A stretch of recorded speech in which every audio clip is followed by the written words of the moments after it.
Hi welcome to our channel. Telugu చిత్ర దర్శకుడు భాను అజ్ఞాతంలోకి వెళ్ళిపోయాడు, కనిపించట్లేడు అంటూ నిన్నటి నుంచి కథనాలు చూస్తున్నాం, సోషల్ మీడియాలో పోస్టులు చూస్తున్నాం. మరి ఈ భాను ఎవరు, ఎందుకు కనిపించకపోయాడు, అజ్ఞాతంలోకి వెళ్ళిపోయాడా, ఎవరైనా కిడ్నాప్ చేశాడా, ఎవరైనా బెదిరించి దాచారా, ఈ వివరాలన్నీ కూడా రావాల్సి ఉంది. ఆ వివరాలు ఏంటి, అసలు ఎందుకు ఈ భాను గారు దాచుకున్నాడా, ఎవరైనా కిడ్నాప్ చేశారా, ఈ కథనం ఏంటి, దీని వెనక ఉన్నటువంటి వివరాలు ఏంటో మనం తెలుసుకునే ప్రయత్నం చేద్దాం. భాను ఇతను రాజధాని ఫైల్స్ అనే తెలుగు చిత్రాన్ని దర్శకుతుడు. రేపు 15వ తారీఖు నాడు రిలీజ్ కాబోతున్న చిత్రం రాజధాని ఫైల్స్. ఇంతవరకు బాగానే ఉన్నా మరి రాజధాని ఫైల్స్ భాను దర్శకుడు మాయం కావడానికి లేదా అజ్ఞాతంలో వెళ్ళడానికి కారణం ఏంటో మనం తెలుసుకునే ప్రయత్నం చేద్దాం.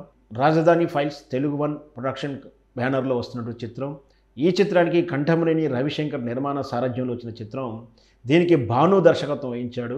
అయితే ఇందులో మన పాత వర్ధమాన నటులు వినోద్ కుమార్ గారు, వాణి విశ్వనాథ్ గారు, ఇతరులందరూ నటించిన ఈ చిత్రం ఆంధ్రప్రదేశ్ రాజధాని కథాంశంగా రూపొందించారని, అయితే రాజధానిని మార్పు విషయంలో జగన్మోహన్ రెడ్డి తీసుకున్న నిర్ణయాలు, దానివల్ల జరిగిన నష్టాలు, అమరావతిలో రాజధాని కోల్పోవడం వల్ల అక్కడ పడుతున్నటువంటి ప్రజల ఇబ్బందులు, దాంతోపాటు 3 రాజధానుల పేరు మీద జరుగుతున్నటువంటి అరాచకాలు, వీటన్నింటినీ నేపథ్యంలో జగన్మోహన్ రెడ్డి వైఫల్యాలను, జగన్మోహన్ రెడ్డి టార్గెట్ చేస్తూ ఈ చిత్రం చిత్రించబడిందని కూడా తెలుస్తుంది.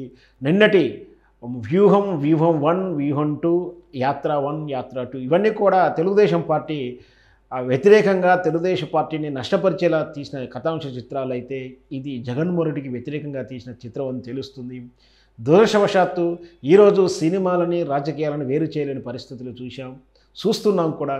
ఒకప్పుడు కేవలం సినిమా రంగం అంటే రియల్ ఎస్టేట్ వ్యాపారులు, రియల్ ఎస్టేట్ రంగానికి అనుబంధ సంబంధాలు ఉండేవి. కానీ దురదృష్టవశాత్తు సినిమాలా కాకుండా సినిమాలో తమ రాజకీయ పార్టీ భావజాలాన్ని చొప్పించడం, తన పార్టీ యొక్క అభిమానాన్ని లేదా పార్టీ యొక్క తీరును చూపించే ప్రయత్నం, తమ గిట్టని రాజకీయ నాయకులను, రాజకీయ పార్టీలను విలనిగా చేసే కథాంశ చిత్రాలు రావడం మనం చూస్తూనే ఉన్నాం. ఆ తరహా చిత్రంలో ఉందైనా ఇది అంటే రాజధాని ఫైల్స్. నిజంగా కూడా అమరావతి రాజధాని మార్పు తర్వాత ఆ రైతులు చేస్తున్న ఉద్యమ తీరు, అమరావతి రాజధాని గురించి వారు పోరాడుతున్న క్రమాన్ని కూడా మొత్తం కూడా నిన్న రిలీజ్ చేసినటువంటి ప్రోమో రిలీజ్ అయిన తర్వాత అత్యధిక వ్యూస్ తోటి రికార్డు బద్దలు కొడుతుంది. ప్రోమోలో చూసినట్లయితే రాజధాని కోల్పోయిన తీరు, వాళ్ళు పోరాడుతున్నట్టు పోరాట క్రమము, అసెంబ్లీలో వాళ్ళు పడినటువంటి ప్రశ్నల వరుస క్రమము, వాళ్ళు ఏం కోరుకుంటున్నారో స్పష్టంగా అర్థమైంది. అయితే ఈ భాను రాజకీయ ఒత్తిడితోటి నిన్న ఎప్పుడైతే ఈ చిత్రం తాలూకు టీజర్ రిలీజ్ అయిన కాంచి భానుని ట్రోల్ చేస్తున్నారని, భానుని ఒత్తిడి చేశారని, భానుని బెదిరించారని లేదా ప్రలోభ పెట్టారంటూ కూడా రకరకాల కథనాలు వస్తున్నాయి.